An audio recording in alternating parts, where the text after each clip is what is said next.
I never expected to discover my husband's betrayal during what should have been a normal Sunday brunch. But there I was, frozen in my own hallway, listening to him plot with his parents about how to get his hands on my family's money. My name is Sloane, and until that moment, I thought I had a pretty good handle on my life. I'm a music teacher, married to Reed, who I thought was the love of my life, and mother to our amazing 3-year-old daughter, Lila. My parents built a comfortable life for themselves through hard work, and I've always been proud to follow their example of independence. She just needs the right push, Reed was saying in our living room, his voice carrying that smooth, confident tone he usually reserved for his sales pitches. If we can convince her to quit teaching, she'll have to rely more on her parents' support. I pressed myself against the wall, my heart pounding. Lila was upstairs taking her nap, and I'd just come back from checking on her when I heard them talking. "Darling, you're being too subtle," my mother-in-law Camille's voice dripped with honey-coated venom. "That salon chain her mother runs is worth millions. Sloane needs to understand that her little music teaching career is, well, beneath her potential." Beneath her potential? I mouthed silently, my hands clenching into fists. "It's not that simple," Reed sighed. "Sloane's stubborn about her independence. She gets that from her father." "Well, her father's not getting any younger," Grant, my father-in-law, chimed in. "And neither is her mother. Have you looked into their estate planning?" I felt sick. The conversation continued, but their voices became muffled by the blood rushing in my ears. 3 years of marriage, and I'd never heard Reed talk about me like this. Like I was some puzzle to be solved, a resource to be mined. The worst part? They were discussing my parents' money as if they were already dead. My mom, who still works 60-hour weeks at her salons because she loves what she does. My dad, who still tinkers with new tech innovations in his home office, more alive than ever in his retirement. I must have made some sound because the conversation in the living room suddenly stopped. Taking a deep breath, I straightened my shoulders and walked in, plastering on my best teacher smile, the one I use when catching students passing notes in class. "Hey everyone," I said, proud of how steady my voice sounded. "Having a nice chat?" Reed's face flickered with something. Guilt? Concern? Before settling into his usual charming smile. "Hey, babe. We were just talking about your career." "Oh." I picked up my coffee mug from the side table, needing something to do with my hands. "Anything interesting?" Camille jumped in, all perfectly manicured nails and practice concern. "Darling, we were just discussing how you could have so many more opportunities if you weren't tied down to teaching. With your family's resources." "My family's resources," I interrupted, taking a slow sip of my now cold coffee, "are exactly that. My family's." The room went quiet. Reed shifted in his seat, that familiar crease appearing between his eyebrows, the one that shows up when a sale isn't going his way. "Sloane," he started, but I cut him off with a look. "I think I need some air," I said, setting down my mug with a careful precision that belied the trembling in my hands. "Would you all mind watching Lila for a bit? I just need to clear my head."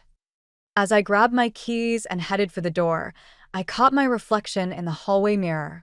I looked exactly the same as I had this morning, but everything felt different. The woman staring back at me had just discovered that her marriage might be built on a foundation of lies.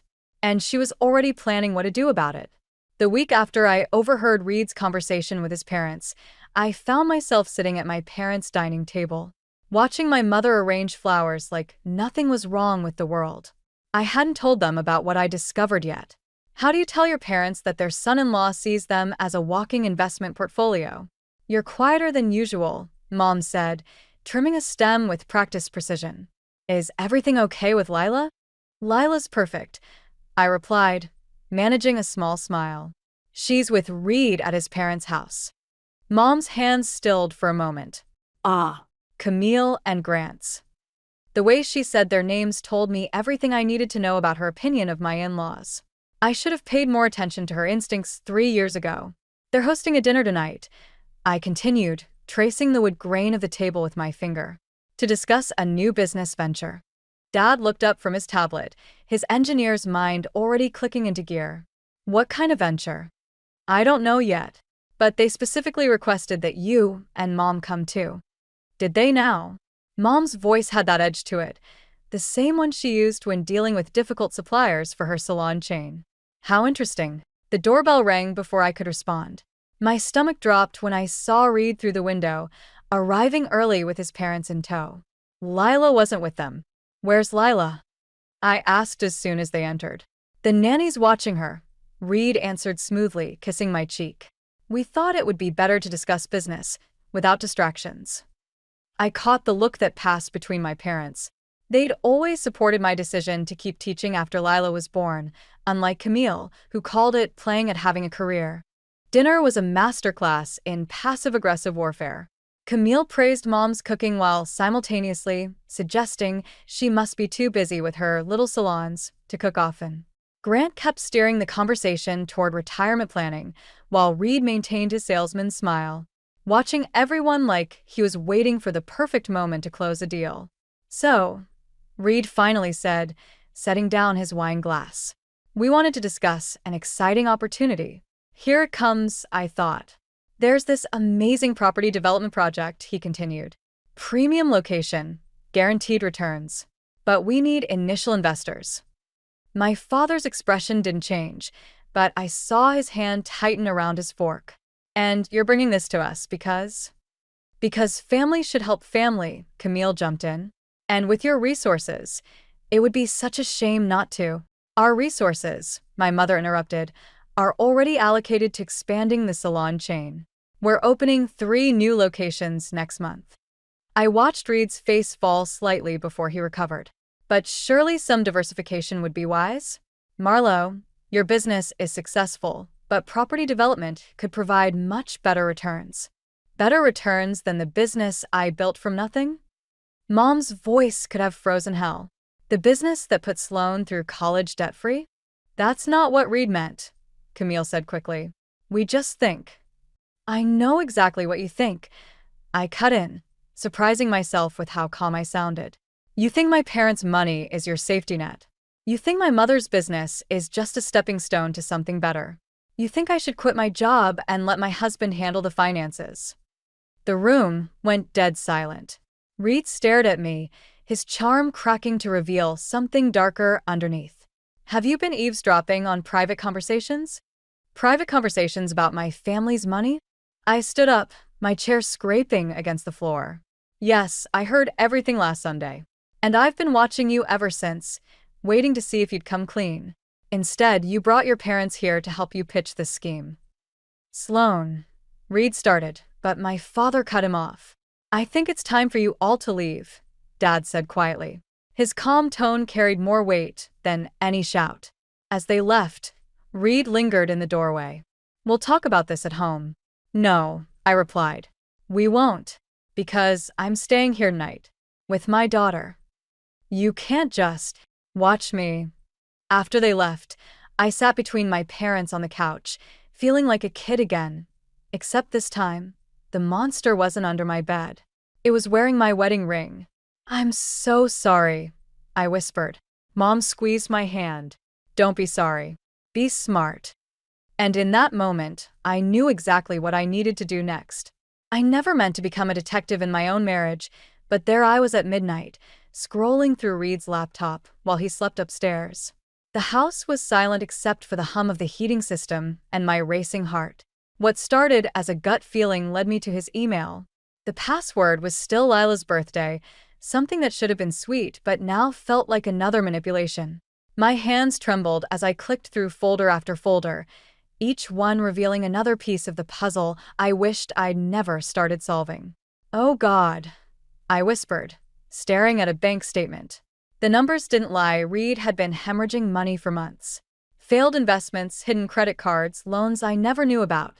But what made my stomach turn was an email thread with his parents about accessing Marlo's business accounts. The floor creaked behind me. "Find what you're looking for?" I spun around to find Reed standing in the doorway, his face half hidden in shadow. He didn't look angry. Worse, he looked calculating. "How long have you been planning to steal from my mother's business?" My voice was steady, despite the tremor in my hands. Steal is such an ugly word. He stepped into the room, running a hand through his sleet-messed hair.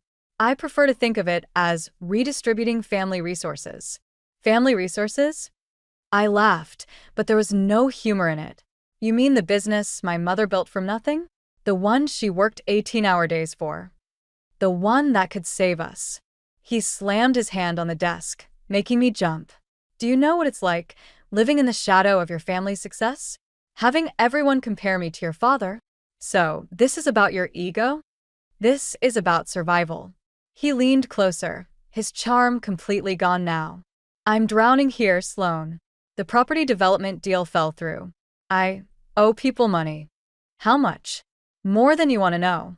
I stood up slowly, putting distance between us. And you thought the solution was to steal from my mother?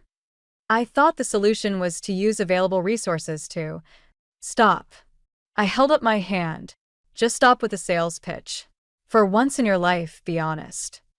Something shifted in his expression, a crack in the facade. Fine. You want honest? I'm broke. Everything I built is gone. And your parents?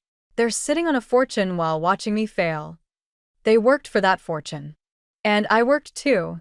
His voice rose, making me glance nervously at the ceiling, thinking of Lila. But nothing I do is ever enough. Not for them. Not for my parents, not for you. Don't you dare make this about me, I hissed. I loved you. I supported you. I never once asked about money. Exactly. He laughed bitterly. You never had to ask about money. You've always had it as a safety net. Must be nice. I opened my email and started forwarding myself copies of everything I'd found. Reed watched me, his jaw tightening. What are you doing? Protecting my family. I met his eyes. You have 12 hours to tell my parents everything or I will. And believe me, you'd rather it come from you. You're bluffing. Try me. I grabbed my phone and headed for the stairs. I'm getting Lila. He caught my arm. It's the middle of the night. Let go of me. My voice was ice. Or the first call I make won't be to my parents. It'll be to the police. His hand dropped. As I packed a bag for Lila, I could hear him pacing downstairs, making phone calls in hushed, angry tones. I knew he was calling his parents, probably trying to damage control. Let them try. 20 minutes later, I was buckling a sleepy Lila into her car seat. Reed stood in the doorway, watching us. This isn't over, he said. You're right, I replied, starting the car. It's just beginning. As I drove through the dark streets toward my parents' house, Lila dozed in the back seat. I caught glimpses of her in the rearview mirror, so innocent, so unaware of how her world was about to change. I gripped the steering wheel tighter, my resolve strengthening. Reed was right about one thing. This wasn't over. But he had no idea what was coming next. They say bad news comes in threes. I just never expected all three to hit within 24 hours. The first came at dawn, when my lawyer called to tell me Reed had already withdrawn half our savings. Legal, since both our names were on the account, but devastating nonetheless. I sat in my parents' guest room, watching Lila sleep while my hands shook around my phone. The second blow landed at noon.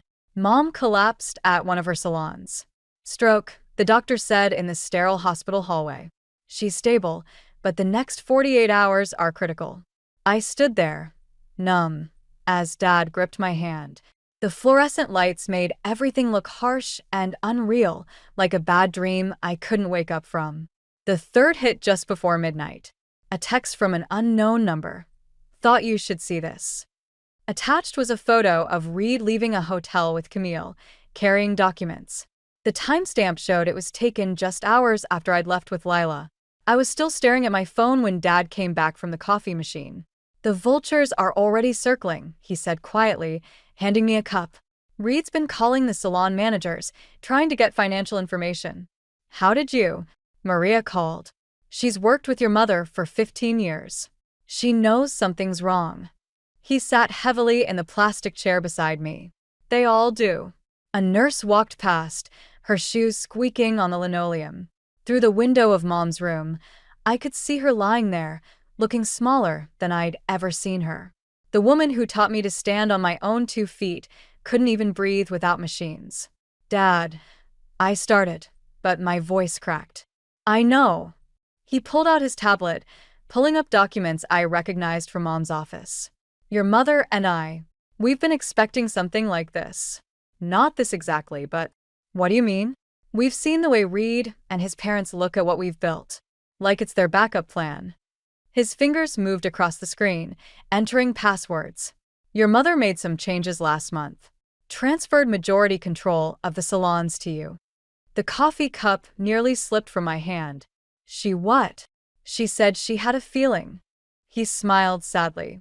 She always did have good instincts about people. A commotion at the nurse's station made us both look up.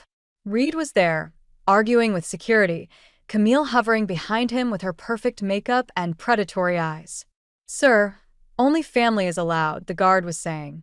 I am family, Reed's voice carried down the hall. That's my mother-in-law in there. I stood up, my body moving before my brain could catch up. Dad grabbed my arm. Let security handle it. No. I handed him my coffee. I need to end this now. Reed saw me coming and switched on his concerned husband act. Sloan, baby, I've been so worried. Save it. I stopped just out of reach. I saw the hotel photos. His face flickered with surprise before settling into righteous indignation. You're having me followed? Apparently someone else is. I glanced at Camille, who had the decency to look uncomfortable. What documents were you reviewing with your mother at the Grand Hotel? That's private business. Nothing about my family's business is private to you anymore. I stepped closer, lowering my voice. You have exactly one chance to walk away with your dignity intact. Leave now, or I release everything I found on your laptop to every investor you've ever worked with. Camille grabbed his arm. Reed, let's go. But he shook her off, his mask finally cracking. You think you can threaten me? I know things too. Things about your father's tech patents, about what? Dad's voice came from behind me, steady and cold. Please, enlighten us about my business, Reed. I'm very interested in hearing what you think you know. The security guard stepped closer. Sir, I need you to leave. For a moment, I thought Reed might actually try to fight. But then his shoulders slumped, and I saw him clearly for the first time, a scared little boy playing at being a businessman, drowning in his own lies. This isn't over, he said, but the threat sounded hollow. Actually, it is. I turned back toward Mom's room. My lawyer will contact you tomorrow.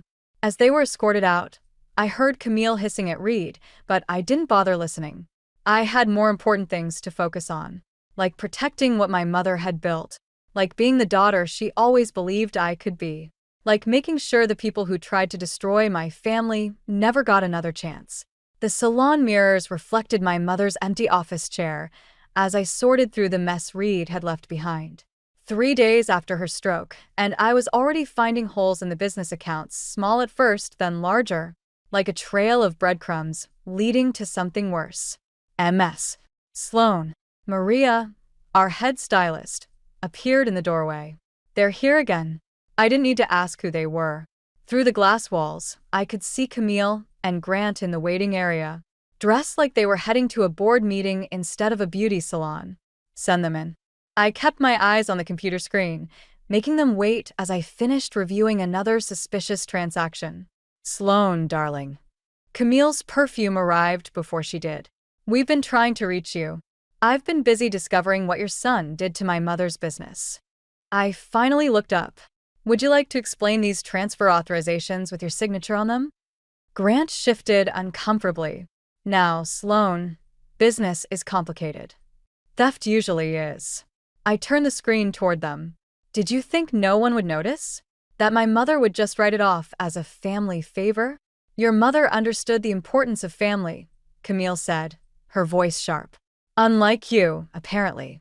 I laughed, the sound hollow even to my own ears. Family?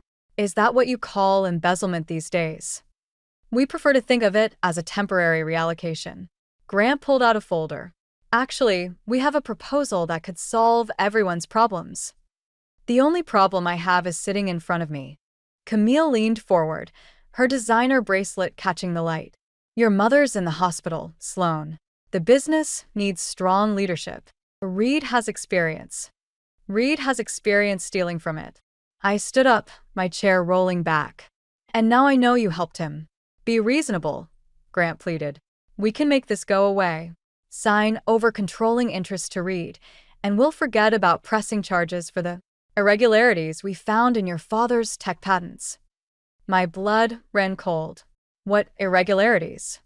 Camille smiled, all teeth and triumph. Let's just say Reed did his homework. It would be a shame if the patent office received an anonymous tip about your father's early development processes. The pieces clicked together. Reed's late nights researching, his sudden interest in Dad's old projects. They'd been planning this for months. Get out. My voice was steady, despite the rage building in my chest. Think about Lila, Camille pressed. About her future. About what a messy legal battle would do to her. Something in me snapped. I picked up my mother's heavy glass paperweight, turning it over in my hands. You know what my mother told me about building this business? She said sometimes you have to be willing to break things to build them stronger. I brought the paperweight down on the corner of her desk, cracking the glass surface. They both jumped. That was your first warning. I set the paperweight down carefully. Here's your second. I have copies of everything.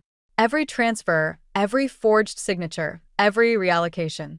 One phone call, and it all goes to the FBI. You wouldn't, Grant stammered. Think about Reed. I am thinking about Reed. I'm thinking about how good he'll look in orange. I walked to the door, holding it open. You have 24 hours to return every penny, or I start making calls. And if you ever mention my daughter again, I'll make sure the only way you see her is through prison visiting room glass. After they scurried out, Maria appeared with a cup of tea. Your mother would be proud, she said quietly. I looked at the cracked desk, thinking of Mom lying in that hospital bed, of Dad poring over his old patents, of Lila asking why she couldn't go home. No, I replied, picking up my phone. Not yet, but she will be. I dialed my lawyer's number, watching Camille and Grant hurry to their car through the salon windows. They thought they could use my family against me? Fine. Time to show them exactly what kind of woman my mother raised. Time to make them regret ever hearing the name Sloan. The divorce papers sat untouched on Reed's desk while he paced his office like a caged animal. I'd chosen this moment carefully, after hours, when his staff had gone home. But before he could escape to whatever hotel he was hiding in these days. You can't be serious. He picked up the papers, then dropped them like they burned. After everything we've built. You mean after everything you've stolen? I stayed standing, keeping the desk between us. The salon accounts, my father's patents, our savings? I was trying to save us. He slammed his hands on the desk. Your parents have been holding us back, controlling everything with their money. The only one trying to control anything is you. I pushed the papers toward him. Sign them. He laughed, a harsh sound that made me flinch. Or what? You'll tell Daddy? Have him sue me? Go ahead. I'll drag every skeleton out of his closet. Every shortcut he took building his precious tech empire. You're bluffing. Am I? He pulled out his phone, showing me documents I'd never seen before. Your father wasn't as clean as you think. Want to know how many corners he cut? How many people he stepped on? My hands started shaking. Those are fake. The patent office won't think so. His smile turned cruel. Neither will his investors. One anonymous tip, and it all comes crashing down. You destroy him just to hurt me? I destroy him to protect what's mine. He stepped around the desk. Including you. I backed away, bumping into the wall. I was never yours to own. No. He moved closer. Then why did you marry me? Because you loved me? Or because your parents approved of my pedigree, my connections? Stop it. Face it, Sloan. You're just like me. Playing the game, using people. I'm nothing like you. Really? He grabbed my wrist as I tried to leave. Then why are you here alone? Why didn't you bring your lawyer? Because you thought you could manipulate me, just like your mother taught you. I yanked my arm free. Don't talk about my mother. Poor Marlowe, he continued, his voice mocking. All those years building her empire, and now she can't even speak to defend it. How long before the board pushes you out? A month? A week? Something inside me snapped. I grabbed the nearest object, a crystal award from his desk, and hurled it at the wall. The crash was satisfying, but not as satisfying as the way he jumped. You want to talk about manipulation? My voice shook with rage. Let's talk about how you and your parents planned this from the beginning. How you married me for my family's money. How you... The office door opened. Camille stood there, looking perfectly composed despite the late hour. I thought I heard voices. She glanced at the shattered crystal. Having a disagreement? Get out, I spat. I'm afraid I can't do that. She held up her phone. Not when I have such interesting security footage of you assaulting my son. My blood ran cold. What? You throwing things, threatening him. She clicked her tongue. Not very maternal behavior. I wonder what a judge would think about Lila's safety with such an unstable mother. The room spun. They'd planned this too. The confrontation, the security footage, everything. You wouldn't dare use my daughter against me. Try us. Reed's voice was soft, dangerous. Sign over your controlling interest in the salons, and we forget this happened. Fight us, and you'll lose everything. The business, your father's reputation, and Lila. I looked between them, mother and son, so alike in their calculated cruelty. All my careful plans, my evidence of their theft, meant nothing if they could paint me as unstable, dangerous. I'll give you 24 hours to decide, Camille said, as if offering a generous gift. Choose wisely. They left me there, surrounded by shattered crystal and broken dreams. My phone buzzed, a text from Dad about Mom's condition worsening. Another from my lawyer warning about Reed's countersuit. I slid down the wall, the divorce papers scattered around me like fallen leaves. For the first time since this nightmare began, I had no idea how to fight back. But I knew one thing. I couldn't let them win. Not just for me, but for Lila. For Mom. For everything our family had built. I just had to figure out how. The moment I walked into Reed's parents' house, I knew something was wrong. The place was too quiet, too still, like a trap waiting to be sprung. I found them in the study, Reed, Camille, and Grant, arranged like a tribunal behind the massive oak desk. The security footage from Reed's office played silently on a laptop between them. Where's Lila? I asked, my voice steady despite my racing heart. Safe, Camille replied. With the nanny. We thought it best to handle this professionally. I set my own laptop on the desk. Funny. I was thinking the same thing. Reed's smirk faltered when I opened it, revealing a video chat window. Maria's face appeared, along with my father's lawyer and, most surprisingly, Grant's former business partner, Thomas. Hello, Grant, Thomas said, his voice crackling through the speakers. Been a while. Grant's face went pale. What is this? This, I said, pulling out a USB drive, is everything. The real records from the salon accounts. Dad's original patent documentation. And something really interesting from Thomas about some creative accounting you and Reed did at your old firm. Camille stood up sharply. You're bluffing. Like you were bluffing about that security footage? I played my own recording from my phone, which had captured the entire setup at Reed's office. Amazing what modern phones can do, isn't it? Reed lunged for my laptop, but I was faster, stepping back. Don't bother. It's all backed up. And if anything happens to me or Lila, it goes straight to the FBI. You destroy your own family? Reed's voice cracked. Your daughter's future? No, Reed. I'm saving it. From you. We can still work this out, Camille interjected, her perfectly manicured hands spreading in a placating gesture. We're family. Family? I laughed. Family doesn't steal from each other. Family doesn't use a 3-year-old as leverage. Family doesn't.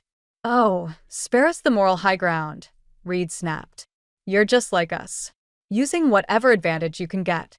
The difference is, I'm not doing this for money. I turned to Thomas. Show them.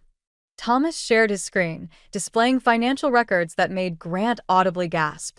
This is what they really took from your mother's business, Sloan. And this. More documents appeared. This is what they were planning to do next. The room went silent except for the hum of the laptop fans. I watched their faces as they realized just how thoroughly I'd outmaneuvered them. Here's what's going to happen, I said, pulling out a stack of papers. You're going to sign these, all of you. Full confession of the theft, immediate repayment of everything you took, and a legally binding agreement to stay away from my family's businesses forever. And if we refuse? Camille's voice trembled slightly. Then Thomas sends everything to the SEC. I'm sure they'd be very interested in Grant's creative accounting methods. And Reed. I met his eyes. Those investors you scammed? They're very eager to talk to the FBI. Reed slumped in his chair, the fight draining from him.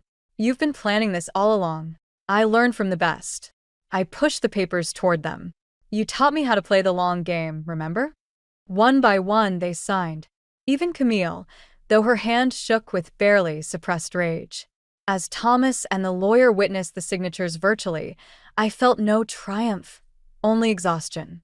One more thing, I said, pulling out the divorce papers. Full custody of Lila. Non-negotiable. Reed stared at the papers for a long moment. Can I still see her? Supervised visits. If you get help, real help, not just playing the victim. He signed without another word. As I packed up my laptop, Grant spoke for the first time. What happens now? I paused at the door. Now? You get to experience what it's like to build something honest for once. To earn what you have. I looked at each of them in turn. Consider it a gift. More than you gave my family. I left them there, surrounded by the ruins of their schemes, and went to collect my daughter. It wasn't the revenge I'd originally wanted, but it was something better, justice, with a chance for redemption. Mom would have approved. 6 months later, I stood in my mother's renovated office, watching the sunset paint the salon windows gold. The place hummed with the familiar sounds of hair dryers and quiet conversation, a symphony Mom had conducted for decades. MS. Sloan. Maria appeared in the doorway. Your 4 o'clock is here. I checked my watch, surprised. Send him in. Reed looked different. Thinner, less polished. The designer suits were gone, replaced by a simple button-down and jeans. He carried a thick folder and something else I couldn't quite see. Thanks for meeting me, he said, hovering in the doorway like a stranger, which I supposed he now was. Lila's excited about the zoo tomorrow, I offered, keeping things neutral. The supervised visits had been going well, better than I'd expected. He nodded, then placed the folder on my desk. I've been doing some research about small business loans, specifically for salon expansions. There's a program that could help with those 3 new locations you're planning. I stared at him. Why? Because I owe you. More than money. He shifted uncomfortably. I've been working with a financial advisor, helping other people avoid the mistakes I made. It's good work. Honest work. And your parents? Haven't spoken to them since the divorce. They're in Florida now, trying to rebuild with what's left. He paused. I'm not asking for forgiveness, Sloan. Just a chance to do something right for once. I opened the folder, scanning the carefully organized documents. The research was thorough, professional, exactly what the business needed. Why now? Because Lila asked me something at our last visit. He pulled out what he'd been holding, a framed photo of Mom cutting the ribbon at her first salon opening. She wanted to know if her grandmother was a superhero because of how you talk about her. My throat tightened. What did you tell her? I told her the truth. That her grandmother built something amazing, and that her mother is even stronger for protecting it. He set the photo on my desk. I found this in my parents' storage. Thought it belonged here instead. I picked up the photo, remembering that day. I'd been 12, watching Mom shine with pride as she built her dream from nothing. Just like I was doing now. The loan program, I said finally. Is it legitimate? Completely. I'll send all the information to your lawyer first. No strings, no involvement from me unless you want it. I studied him, this new version of Reed, humbled but somehow more real than the polished salesman I'd married. I'll think about it. He turned to leave, then stopped. You know what the hardest part was? Realizing I had everything I needed already. A family, a home, love. I just couldn't see it through my own greed. And now Now I see clearly. He smiled sadly. Too late, but clearly. After he left, I sat at Mom's old desk, my desk now, and looked at the photo. The setting sun caught the glass, reflecting my own face over hers. Different women, different battles, same determination. My phone buzzed with a text from Dad. Mom squeezed my hand today. Doctors say it's a good sign. I smiled, touching the frame gently. Maybe Reed wasn't the only one getting a second chance. Maria knocked softly. The staff meeting's ready. We're discussing the expansion plans. I stood, straightening my jacket. Actually, I have some new information to share about that. From Reed's proposal? Maybe. I picked up the folder. But this time, we'll do it our way. The right way. As I walked into the conference room, I caught my reflection in the salon mirrors, not just Mom's daughter anymore, but my own person. Someone who could protect what mattered while still leaving room for growth, for change, for redemption. Even for those who might not deserve it. Because that's what real strength is, not just knowing how to fight, but knowing when to build something new from the ashes of what was lost. And we were just getting started.